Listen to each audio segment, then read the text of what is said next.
Alright, this is part 2 of our review of our unit on radical functions. We'll pick up here with number 3 and 4, transformations. Okay, we have several transformations going on as we look at number 3. Alright, so first of all, this plus 8 right here, that is going to be a shift to the left 8. Alright, so we're definitely going to have a left 8. Alright, anything on the inside here is going to be either left or right, but it's the opposite of what you would normally think, so left 8. Now, this one on the end, outside of the radical, these are always either up or down, but they happen like normal. So this one will be down 1. Okay, so we have left 8, down 1. Now, we have 3 more transformations still coming. So let's look at the 1/3 next. Alright, now if this were outside the function, in the front, this would be a vertical compression by a factor of 1/3. But when it's inside the function like this, everything I just said is going to be the opposite. Okay, so instead of vertical, it's going to be horizontal. Whoops.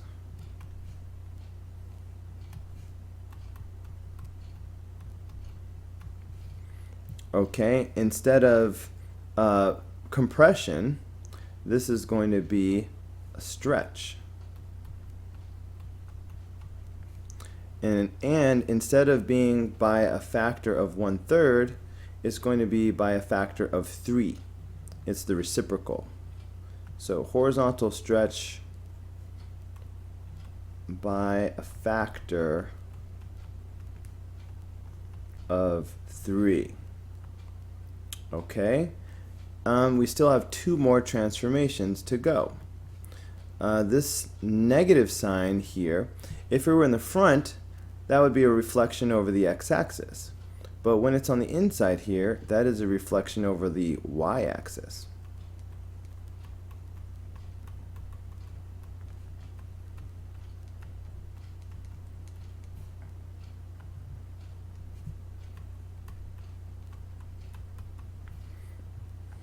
Okay, and last but not least, this 4 that is in the very front. That is going to be a vertical stretch by a factor of 4.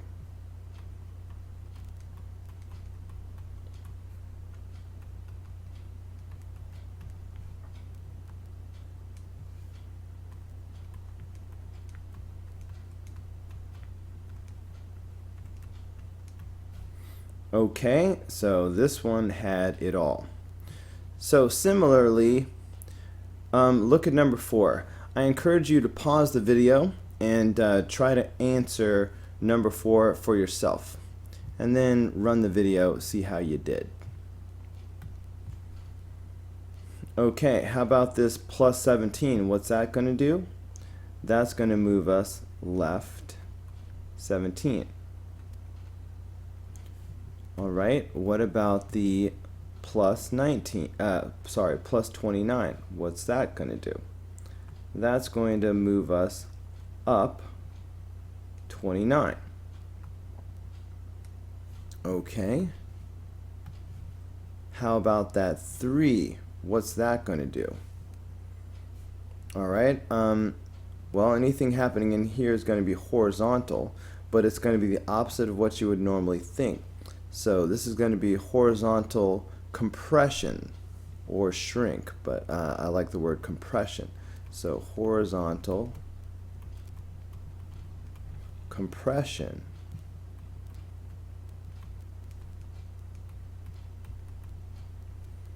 Alright, and also instead of being a factor of 3, it'll be by a factor of 1/3. Alright, again, the reciprocal. Horizontal compression by a factor of 1/3. Okay, one more transformation. This little negative sign in the front. That is going to be a reflection over the x-axis.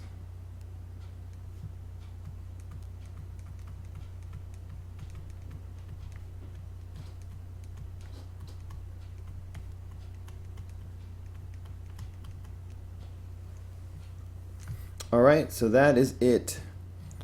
Those are the transformations for problem number 4. Alright, for number 5, we are supposed to use the description to write the square root function g. Okay, let's see. So we need a square root function g, so let's go g of x. Alright, and it's going to be some type of square root function. Now, it says it's got to be reflected across the y-axis. So that means we'll need a negative on the inside like that. It's got to be vertically stretched by a factor of 7.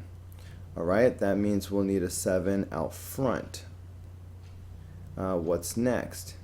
And translated 3 units down. Alright, down, that's got to be on the outside here. So 3 units down will be like -3. Alright, so nothing else going on in here, so I'll just go ahead and put my x. So that's the answer. I'm just going to shorten this up now that I see that I don't need that much. So this would be the function g. So that's it for number 5. Okay, number 6. The parent function is translated 2 units to the right. Okay, so I guess I was supposed to write it here. So I have g of x. If it's translated 2 units to the right, that means I will have an x minus 2 happening. Okay, that's to the right. What else? Compressed horizontally by a factor of 1/2. Now don't be fooled. If I want a compression, I actually need a number that's bigger than 1. I'm going to need more space. So if I put a 2 in there, that's actually a horizontal compression because it's the opposite of what it looks like. And I got to do the reciprocal too. So if I put a 2, not only is it a compression, but it's actually by a factor of 1/2. So that's perfect. What else? And reflected across the x-axis. So that means we need a negative in the front. And that's it. So that is what the function would look like for problem number 6. Alright, number 7. It's got to be compressed vertically. Alright, that means something in the front by a factor of 4. Compressed vertically by a factor of 4. I don't like the way they said that. Factor of 4 usually means it's going to be a stretch. So if we want it compressed, I would have rather they said by a factor of 1/4. Okay, so I'm going to assume that that's what they meant. So if I want it compressed, okay, like 4 times as small, I'm going to need a 1/4 there. Okay, we want it reflected across the x-axis. So that means we'll need a negative in the front. Better move it over. So negative 1/4. What else? And translated 6 units up. Okay, so there's nothing happening horizontally, so I'll just put my x in there. So 6 units up would be like that. So that is the function that we need for number 7. Alright, but I would word it like this. Alright, vertically compressed by a factor of 1/4. Okay, anyway. The parent function, alright, translated 8 units to the left. Okay, so we have g of x, alright, 8 units to the left would be like x plus 8. Alright, remember it's the opposite of what you would think. This is 8 units to the left. What else? Reflected across the y-axis. Okay, be careful. We know we need a negative in front of here to be reflected across the y-axis, but if you have a binomial like this, you need to go ahead and put it in parentheses. Okay, so putting the negative right here outside of parentheses will make it a reflection over the y-axis now. What else? And stretched horizontally by a factor of 3. Okay, so if it's a horizontal stretch, I'm going to need a number in here. So I'm going to need yet more room. But if I put a 3 like that, this would actually be a compression by a factor of 1/3. So if I want it to be stretched by a factor of 3, I actually need a 1/3. Alright, so everything is all backwards in there. So I actually need 1/3. This would be a horizontal stretch by a factor of 3. Okay, so now I can put this back. And I think that was everything. Alright, 8 left, got it. Reflected across the y-axis. Okay, that's the negative sign. And stretched horizontally by a factor of 3. That's the 1/3 will do that for us. Okay, so that is it for number 8. Alright, switching gears here, we need to solve some equations. We need to get the radical by itself. So, hold on, let me make this a little smaller. So we would start off by adding 5 to both sides. So that is going to give us the cube root of 4x plus 1 is equal to 5. Now we will cube both sides to get rid of that radical. So I will cube this and cube that. So that is going to give me 4x plus 1 is equal to 125. Alright, of course you will not be allowed to use your TI-30XS multi-view, but you will be given a table like this. So if I want to do 5 to the third power, I just go 5 and then third power, that's 125. Okay, and the rest is super easy. Let's subtract 1 from both sides. So that's going to give us 4x is equal to 124. And then we will divide both sides by 4. Okay, so that is going to give us x equals, and that turns out to be 31.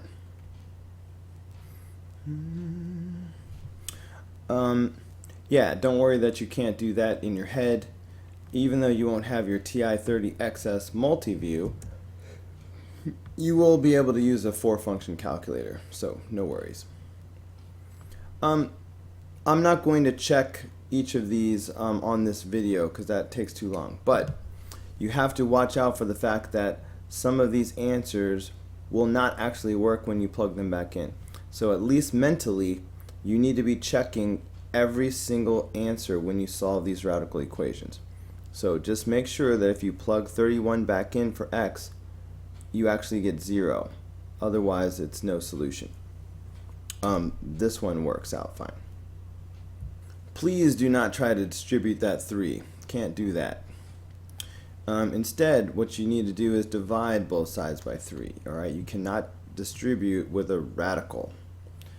So that's going to give us the square root of x minus 11 is equal to 6. Now, to get rid of that radical, we will square both sides. So we'll square this, square that. So that's going to give us x minus 1 is equal to 36. Then you would add 1 to both sides. So that is going to give you x is equal to 37. Alright, so that is it for number 10. Make sure that if you plug it back in, you get the 18. Alright, for this one the radical is already by itself, so we can skip to the part where we do the fourth power to both sides. Alright, that'll make the radical go away. So we'll have 10x plus 11. 3 to the fourth power is 81. Now again, if you did not know that in your head, you could get it from the chart. 3 to the fourth power is 81. Anyway, so now we subtract 11 from both sides. So that's going to give us 10x is equal to 70. And then we'll divide both sides by 10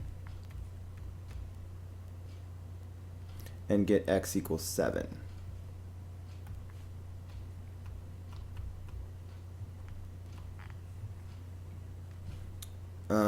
Make sure that you're going to get 3 when you plug this back in. That's it for number 11. Number 12, it's immediately time to do the to cube both sides. That will make both of these radicals go away at once. So that's going to leave us with 3x is equal to 2x plus 9. Subtracting 2x from both sides gives me x equals 9. Alright, if I plug in 9 right here, that makes 27. Cube root of 27 is 3. If I put in 9 right here, 2 times 9 is 18, plus 9 is 27. Alright, you should see what I did there. I checked my answer. You should always do that. At least mentally plug it in and make sure that you get a valid equation. Oh, yeah, this one's going to take a little extra. Yeah, it's time to square both sides, but be careful. When you have a binomial like this and you square it, you're going to have to double distribute this. So x plus 2 squared is x plus 2 times x plus 2. Alright, in the meantime over here we just have 3x plus 6. If you double distribute this like you do, you're going to get x squared plus 4x plus 4 is equal to 3x plus 6. As soon as I see that I have x squared and x, I'm going to get 0 on one side by subtracting 3x from both sides and subtracting 6 from both sides. Alright, so that'll give me x squared plus x minus 2 is equal to 0. Okay, so then I'm going to try to factor this if I can. So that'll give me x, 2, and 1, positive and negative will work. So setting these equal to 0 is going to give me x equals negative 2 and x equals positive 1. Alright, now I definitely want to check and make sure that both of these actually work when I plug them back in, because sometimes they don't. Start with the negative 2. If I plug in negative 2 right here, okay, I'm going to do this check in purple, I guess. Okay, if I put in negative 2 right here, then that would make this, so it's 3 times negative 2 plus 6. Okay, so that's going to make negative 6 plus 6. Interesting. Okay, so that's going to make 0. So that'll make 0. Are we going to get 0 on the left side as well? Sure, if we put in negative 2, then we'll have negative 2 plus 2. And so that is also 0. So that actually checks out just fine. Okay, what about the 1? If I plug in 1, I'm going to try to do it mentally. Then that's just 3 plus 6 is 9. Square root of 9 is 3. If I plug in 1 right here, that makes 3. So 3 and 3. So they both work. So I have two solutions for number 13. Alright, number 14. When you have a fractional power like this, to get rid of it, what you want to do is do the reciprocal power. So the reciprocal of 1/2 is 2. So I'm going to raise both sides of the equation to the second power. Now these 2's will cancel each other out. That's why we do the reciprocal. So that's going to give us 10x minus 25 is equal to x squared. As soon as I see that I have an x and an x squared, I'm going to get 0 on one side. I like to keep my x squared positive, so I'm going to subtract 10x from both sides, and I'm going to add 25 to both sides. Okay, so that is going to give me 0 equals x squared minus 10x plus 25. Okay, so I'm going to try to factor this.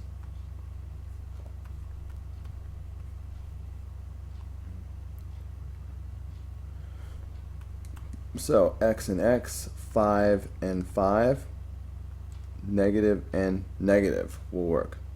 If I set x minus 5 equal to 0, I get x equals 5. Okay, so that is my only solution. Alright, again, just make sure that when you plug it back in, you get a valid answer. Alright, in my mind, I'm going, okay, if I put in 5 right here, 10 times 5 is 50. 50 minus 25 is 25. 1/2 power is the same thing as the square root. So that would be 5. And then if I put 5 here, it works. Alright, this video is now 21, almost 22 minutes long. So that's long enough. I'm going to stop this video here. So we will pick up and continue solving equations on the next video.